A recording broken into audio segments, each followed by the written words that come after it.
Assalamualaikum Bre, selamat datang kembali di Guru Gembul Channel. Myanmar itu adalah sebuah negara di Asia Tenggara yang cukup bergolak. Dan beberapa waktu kemarin itu junta militer akhirnya berhasil menguasai pemerintahan. Dan tak lama setelah itu banyak konflik-konflik, protes-protes, dan kekerasan yang terjadi di sana. Salah satu yang kemudian sangat terkenal dan menarik banyak perhatian itu adalah konflik dengan etnis Rohingya sejak tahun 2012. Di mana etnis yang dimaksud itu diusir karena dianggap bukan bagian dari orang-orang Myanmar. Mereka juga bukan hanya diusir, tetapi kalau misalkan mencoba untuk bertahan, maka mereka akan dibantai, dipersekusi, dan hal-hal yang menyedihkan lainnya. Akhirnya banyak sekali orang-orang Rohingya yang pergi dari tanah airnya. Ada yang ke Bangladesh, bagian terbesarnya ke India, ada yang sedikit sekali ke Bhutan, kemudian ada yang ke Malaysia, ada yang ke Thailand, dan dalam hal ini ada beberapa ribu orang yang ditampung di Indonesia. Dalam hal ini adalah Aceh. Walaupun pemerintah Indonesia tidak memiliki legalitas untuk bisa menampung pengungsi yang dimaksud itu, tetapi demi kemanusiaan akhirnya mereka ditampung. Tetapi khususnya untuk orang-orang Aceh, banyak yang pada akhirnya menjadi antipati, tidak lagi bersimpati kepada orang-orang Rohingya itu. Apa alasannya? Ya, Baraya bisa cek di YouTube, Baraya bisa cek di TikTok, Baraya bisa cek di media-media bahwa banyak sekali orang-orang Aceh yang mengeluh tentang keberadaan orang-orang Rohingya. Apa alasannya? Yang pertama, orang-orang Rohingya dianggap sebagai orang yang tidak menjalankan syariah Islam. Jadi mereka suka mencuri, mereka kemudian melakukan perzinahan di tempat yang lebih terbuka misalkan, kemudian mereka tidak menghormati tradisi masyarakat yang ada di Aceh, mereka tidak menghormati silaturahmi yang ada di sana yang sudah terjalin, dan seterusnya. Dan alasan yang kedua adalah gara-gara orang-orang Rohingya itu adalah orang yang besar kepala dan ngalunjak, cek orang Sunda mah. Jadi dikasih makan, banyak diantara mereka yang komplain karena rasanya tidak enak atau karena misalkan porsi makanannya terlalu kecil. Ada juga kisah di mana orang-orang Rohingya itu protes karena ya pelayanannya di Indonesia kurang, sampai dia membuang sembako yang diberikan oleh masyarakat Indonesia itu ke laut. Dalam kondisi banyak diantara masyarakat Indonesia yang masih kelaparan, mereka malah buang ke laut sembako yang sudah diberikan kepada mereka. Nah, kenapa bisa seperti ini? Saya juga bertanya ke Bang Zulfan, yang pemilik Rabanian ID itu. Saya tanya, kan beliau orang Aceh, apakah ini bisa benar-benar terjadi seperti itu? Ya, Bang Zulfan mengatakan bahwa memang kabar di sana mengatakan demikian, bahwa orang-orang Rohingya itu ternyata tidak menjalankan syariah Islam, tidak menghormati adat masyarakat yang ada di situ, dan kemudian menjadi lebih bebal dan ngalunjak. Banyak hal-hal yang semacam itu. Nah, lalu apa yang kemudian harus saya tanggapi? Karena banyak sekali orang-orang di kolom komentar yang minta saya menanggapi ini.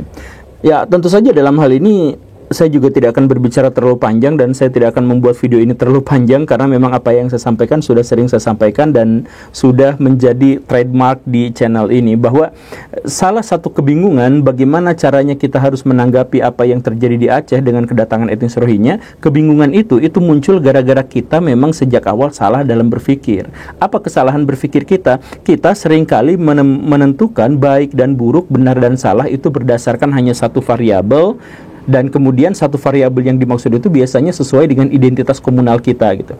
Jadi biasanya kalau misalkan ada dua pihak yang berkonflik, kita langsung menjatuhkan keberpihakan kita itu kepada yang seagama, misalkan begitu kan, yang sesuku, yang sebangsa gitu. Padahal kan sebagai manusia bisa saja orang yang seagama dengan kita itu melakukan kesalahan, bisa aja orang yang sesuku itu bisa saja melakukan kesalahan gitu.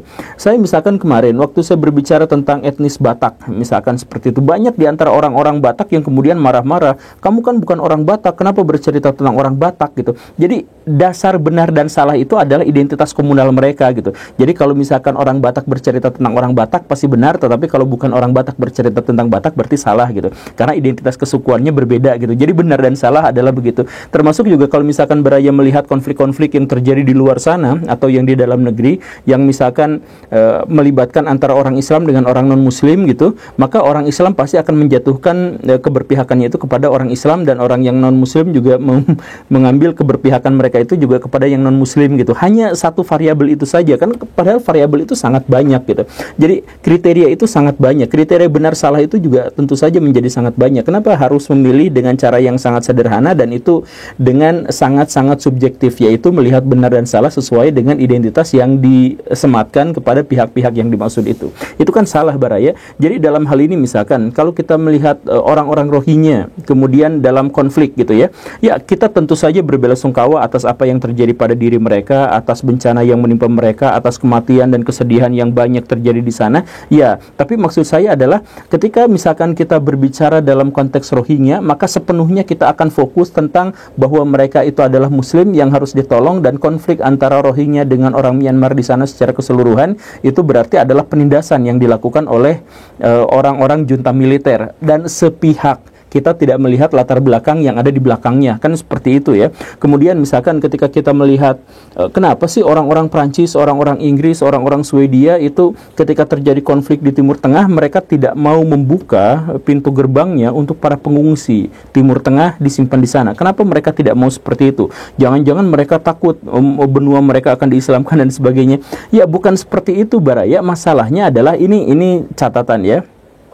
Di Eropa itu sebenarnya relatif damai, tetapi ketika mereka menerima pengungsi-pengungsi dari Timur Tengah, maka angka kekerasan dan kriminalitas di negara-negara yang dimaksud itu naik.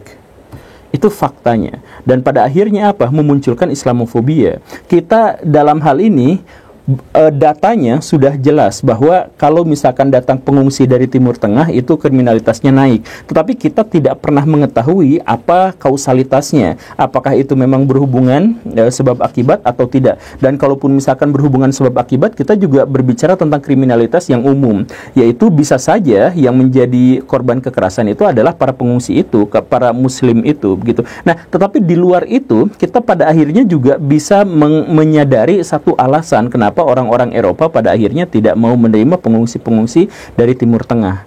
Karena apa? Ya bayangkan saja orang Timur Tengah sejak bertahun-tahun, sejak berpuluh-puluh tahun bahkan mereka terlibat dalam konflik, dalam kekerasan, mereka terlibat dalam rebutan sumber daya dan sebagainya. Ketika mereka memiliki kesempatan untuk tinggal di tempat yang lebih aman dan mapan, mungkin secara psikologi perang mereka itu masih tertanam dan bisa aja mereka bikin onar. Nah, alasan yang sama yang terjadi di Timur Tengah dan kemudian di Eropa itu juga hal yang terjadi juga di Rohingya.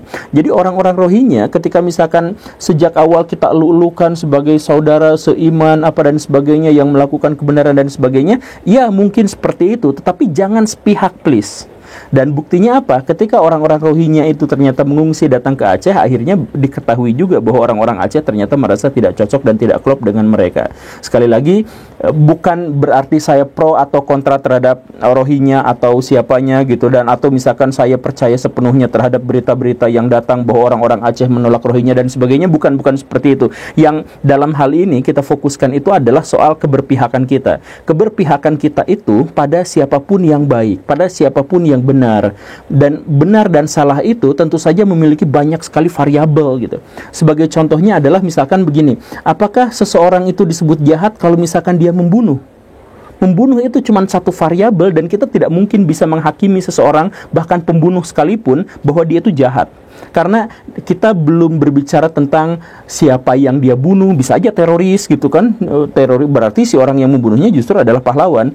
Kita belum berbicara tentang di mana, bagaimana, kenapa, alasan, apakah dia sengaja atau tidak dalam pembunuhan, apakah ada terlibat, apakah dia diancam dan sebagainya. Ada banyak sekali. Bahkan untuk kasus paling ekstrim yaitu pembunuhan, kita tidak bisa melihat segala sesuatu hanya dalam satu variabel saja.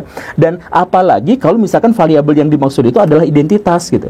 Jadi kalau misalkan ada Muslim yang melakukan pembunuhan, langsung judge-nya adalah fitnah, itu kejam dan sebagainya gitu ya. Tapi kalau misalkan orang non-Muslim atau orang bukan Indonesia atau orang yang tidak sesuku dengan kita yang melakukan kejahatan, langsung kita judge bahwa iya memang dia melakukan kejahatan. Orang sukunya aja kayak gitu, orang agamanya kayak gitu, ya gak bisa Baraya, gak bisa seperti itu gitu. Nah, jadi bagaimana? Ya, jadi kita misalkan melihat baik dan buruk adalah gara-gara agamanya, gara-gara ketaatannya, tapi gara-gara variabel-variabel yang lain yang harus kita gabungkan menjadi satu kesatuan sehingga kita menghasilkan sebuah kesimpulan yang holistik, yang menyeluruh. Begitu kurang lebihnya. Nah, jadi bagaimana misalkan kalau ada kaum muslimin yang melakukan yang ditindas gitu, apakah kita tidak membelanya? Ya, bukan seperti itu Baraya, tapi itu mah menjadi bahan perdebatan yang saya pun sering dibully gara-gara menyampaikan pendapat itu. Tapi saya pengen di akhir ini saya sampaikan begini Baraya. Orang Kristen itu punya simbol salib. Orang Yahudi punya simbol bintang Daud. Orang Buddha misalkan punya simbol swastika. Ya, segala rupa lah, hampir semua orang di dunia ini punya simbol agamanya.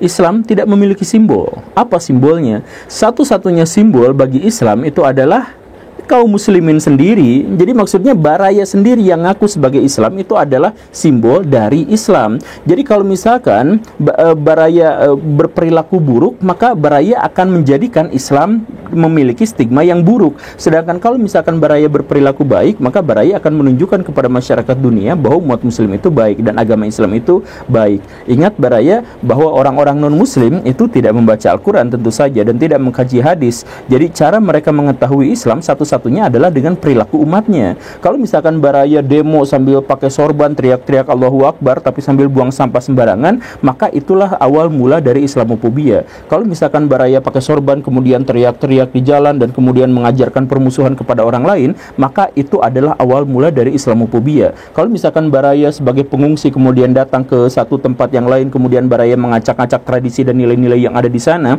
hanya gara-gara saya akan menegakkan syariah dan sebagainya, maka Islamofobia itu munculnya di situ gitu. Jadi Baraya berperilakulah yang baik, Baraya berperilakulah yang santun. Ketika misalkan Baraya dengan peci dan janggut ini misalkan, kemudian Baraya tunjukkan kepada masyarakat bahwa Baraya itu berprestasi, Baraya itu kuat, Baraya itu apa, bahkan ketika Baraya tidak menyampaikan apapun itu menjadi promosi buat agama Baraya, kan seperti itu. Jadi jangan melihat segala sesuatu itu hanya gara-gara satu sudut pandang, satu perspektif, satu paradigma, satu sisi dan sebagainya, tapi jadilah muslim yang bisa menilai segala sesuatu secara holistik. Dan kemudian kalau Baraya tidak mau dijudge, tidak mau dihina, kalau misalkan Baraya tidak mau Islamofobia merebak di mana-mana seperti yang terjadi sekarang itu, maka jadilah diri itu sebagai prototipe muslim yang baik, yang santun, yang bisa meyakinkan kepada orang-orang bahwa selama ini Islam memang begini. Bukan Islam sebagai agama yang teriak-teriak, marah-marah, nyembelih orang sambil takbir dan sebagainya. Bukan seperti itu.